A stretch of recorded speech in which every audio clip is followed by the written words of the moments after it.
It is not an option, because either you participate or your lack of participation is supporting the opposition. You have a general election coming in May. Question is whether you're going to vote for yourself or let your non-vote be registered as a vote for the opposition to yourself. Because everybody that doesn't vote is voting for the other side, because they get the benefit of your not voting and one vote they'll bring out, so they got two votes for your one. Well, I don't think politics solves everything, Reverend. It doesn't. But what it does solve, we need it. If you are in a pond drowning and you are 8 feet down, you do not tell people, bring me all the way out or let me drown. If somebody says, try to stick for 4 feet, you grab that, get to the 4 feet and grab something else. But you do not sit there with an all or none end goal, because they will let you drown. What you can get out of the electoral process, you get that. And this elitist attitude that you got to have everything on the table shows that you are not serious, nor do you understand the suffering of our people.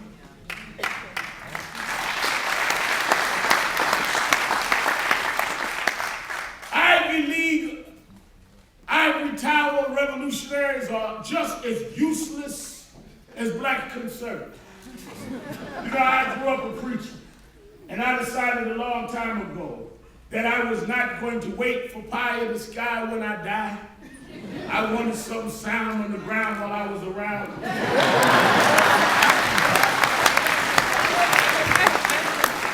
Well, I have the same for those that want to dream of a utopian world and don't want to do the work here every day to build that in a nut and bolt way. This country has a real political divide. There's a real fight between the conservatives and the liberals. And guess what? In the middle of that, a mobilized and organized black vote with progressive alliances can decide the government in this election.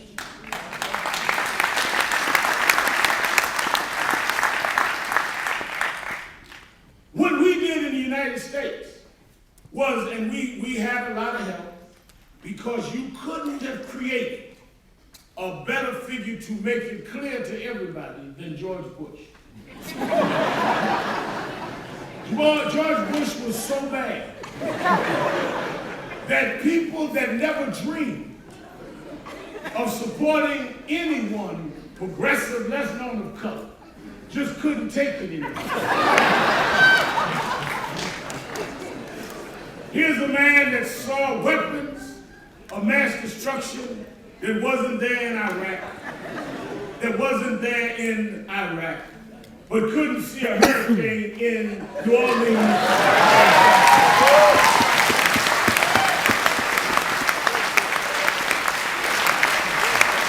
But just being angry was not enough. Just critiquing him was not enough. We had to organize and mobilize and galvanize and come up with the right strategy, and we won.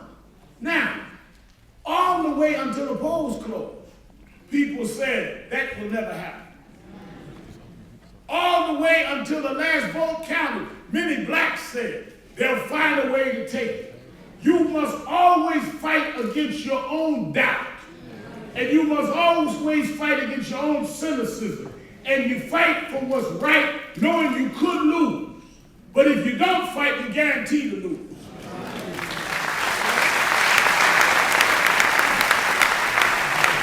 But if you engage the system, it will engage you. But you can win. You can take the blows. Look what they did to Barack Obama. Went after his minister, distorted his minister's sermons. Went after his home deal, went after this, went after that. He kept going. And because he refused to play in and be distracted and allow the distortions to knock him off his focus, then they said, oh, he's just too cool. He's unflappable. no, he was focused because he knew coming out that they were going to attack. He already calculated, I will take the attack if I achieve the goal. So yes, they're going to attack your leaders. Keep your eye on the goal. Because the goal is that you cannot sit in a nation with the numbers you have and not be respected and regarded commensurate with those numbers to have the same life that everyone else has in the United States.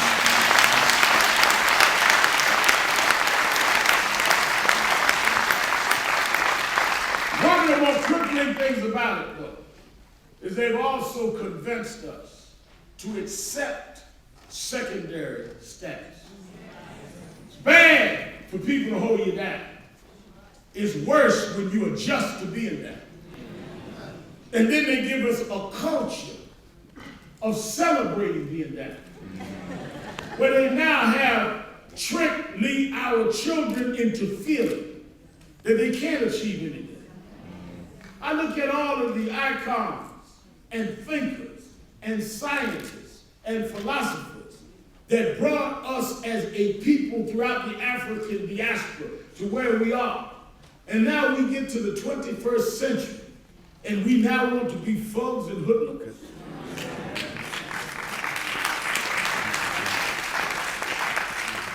Who decided that our goal and ambition now was to be hoodlums? One guy in the States came to me, changed his name to Guy in the music business. Changed his name to Guy. They put him on trial for some allegations. He came to me and said, "Will you please stand with me?" I said, "You changed your name to Gotti, not God. Your name is Gotti. You are in the third floor defending yourself. Gotti's upstairs trying to prove he ain't Gotti. The gangsters are trying not to be gangsters, and you want to be a gangster." This thug mentality is a social trick to hold back the future of our race.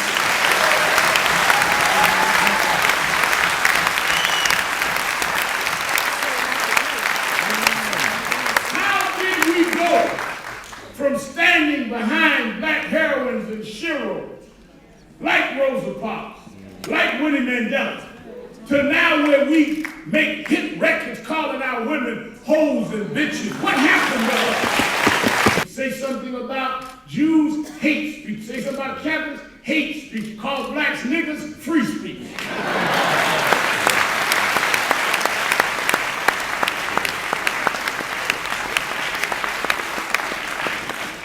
If you got free speech, then why ain't you free to talk about everybody? Because it's a social trick to beat us down. Because if you call yourself an N-word, you're going to behave that way. Yeah. One of them got on BET one night. I know some of y'all speak and watch BET. Had a debate with me. I said that I understand language, we've all used it, but we must refrain from that. It's self-depreciating. Oh, he got a fit. Had a nigger fit on me. Just nigger. I'm going to say what I want. Nigger. All night. About 7 weeks after that, I was traveling somewhere, picked up the newspaper, he'd been arrested. 3 days later, they called me from our headquarters in Harlem and said, "Reverend, this particular artist is on the phone, he wants to talk to you." I said, "Connect him in."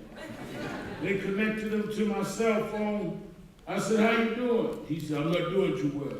I said, "What happened?" He said, "I got busted." I said, "Yeah, I read about it." He said, "Yeah, man, I need your help." I said, "What you need me to do?" He said, "They violated my civil rights." I told him, "Niggas ain't got no civil rights."